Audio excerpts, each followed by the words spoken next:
2차 대전이 끝나고 10년 후 소련의 핵무기 위협에 맞서 미국은 핵 억지력을 위해 엄청난 에너지와 자원을 쏟아부어야만 했습니다. 1953년 미 해군은 레굴루스 미사일을 개발했죠.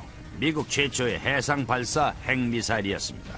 이 미사일은 자동 조종 터보제트기였습니다.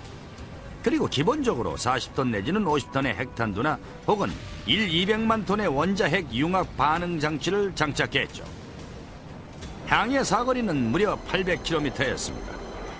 레굴라스 미사일을 탑재한 최초의 미사일은 USS 터니호로 2차 대전 때 함대 잠수함이었죠.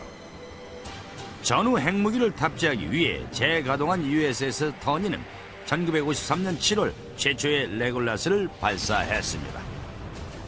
레굴라스 미사일은 1964년 플라리스 시스템으로 대체될 때까지 미 해군이 사용했죠. 그러나 그 기본 기술은 그대로 이어졌습니다. 레굴라스에 사용된 공법은 오늘날의 정교한 토마호크 크루즈 미사일의 발전을 가져왔습니다. 최초의 로켓들은 바로 이 폭죽과 비슷했어요. 오늘날의 로켓은 현대전에서 아주 중요한 무기입니다. 몇 킬로미터를 날아 안 보이는 적에게 치명타를 가하죠. 그러나 로켓이 어떻게 해서 현대식 전쟁에서 사용됐는지 경로를 추적해보면 그 역사는 13세기 원나라에서 처음으로 화약이 발명된 때로 거슬러 갑니다. 그들은 화약가루가 가득한 통을 화살에 붙여 허공에 발사했죠. 적은 이 신무기를 지축을 흔드는 천둥이라고 불렀습니다. 18세기엔 인도 군대가 영국군과 싸울 때 로켓을 사용했죠. 이내 영국군도 로켓의 필요성을 절감합니다. 그리고 1807년 윌리엄 콩그리브라는 영국군 대령이 적군을 유린하는 장거리 로켓을 발명했습니다. 온화하게 그냥 콩그리브 로켓이라고 불린 그의 발명품은 약 2km 거리에 떨어져 있는 적에게 보내는 14kg짜리 공포의 연애 편지였습니다. 이 로켓은 비행 막대에 강철 실린더를 결합한 형태였죠. 화약 추진제를 가득 채우고 끝엔 폭발성 장약을 매달았습니다. 사수들이 신관에 불을 붙여 추진제를 점화시키면 로켓은 하늘 높이 날아올랐죠. 그리고 비행이 끝날 무렵 불타오르던 화약이 폭발을 했습니다. 아이디어는 약 4kg의 화약으로 1.5톤의 대포를 산산조각내고 100m 밖에 있는 장비를 박살낸다는 것이었어요. 오직 튜브 하나, 발사체 하나, 사수 둘이면 다 됐습니다. 콩그리브 로켓은 나폴레옹 전쟁 때 첫 실험 발사를 했습니다. 영국의 함대는 프랑스의 블로뉴 외곽에 진을 치고 있었죠. 그리고 1시간 반 동안 2,000발의 로켓을 발사해 도시를 강타했습니다. 어느 하급 장교의 기록에 의하면 나폴레옹 전쟁 동안에 적에 가한 로켓의 효과는 실로 엄청났습니다. 다들 흩어지고 도망쳤지요.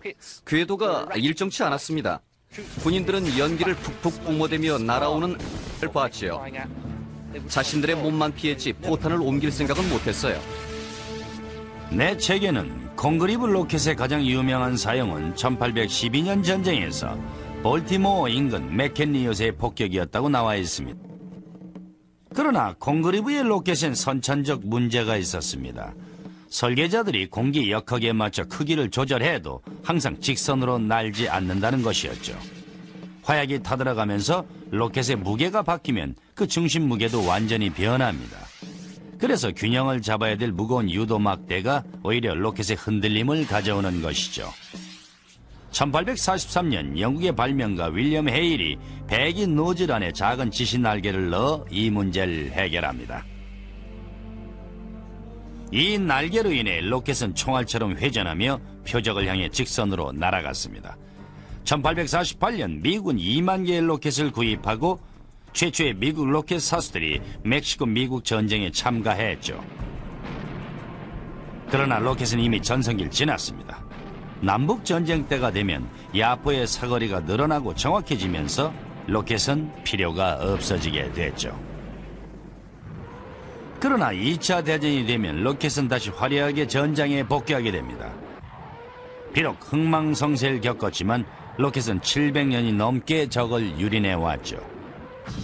오늘날의 로켓은 프랜시스 스카키가 목격했던 것만큼 인상적이고 훨씬 더 치명적이죠.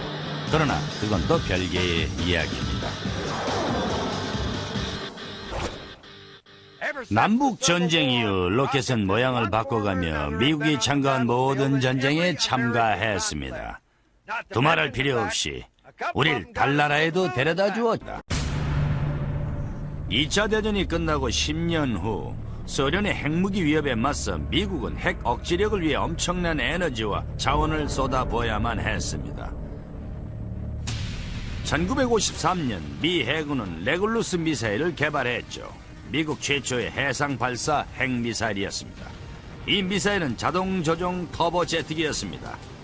그리고 기본적으로 40톤 내지는 50톤의 핵탄두나 혹은 200만 톤의 원자핵 융합 반응 장치를 장착했죠.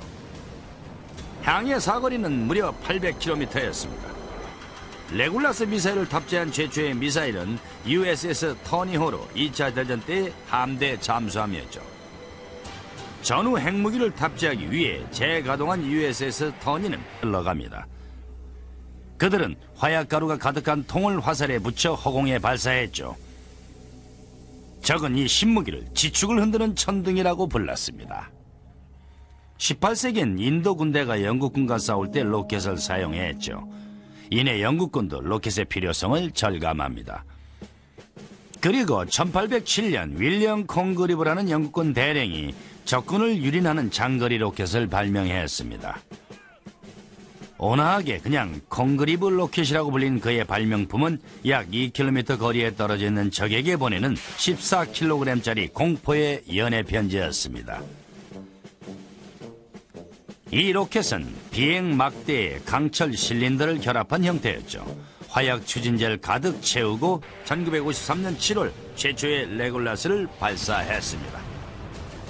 레굴라스 미사일은 1964년 플라리스 시스템으로 대체될 때까지 미 해군이 사용했죠. 그러나 그 기본 기술은 그대로 이어졌습니다. 레굴라스에 사용된 공법은 오늘날의 정교한 토마호크 크루즈 미사일의 발전을 가져왔습니다. 최초의 로켓들은 바로 이 폭죽과 비슷했어요.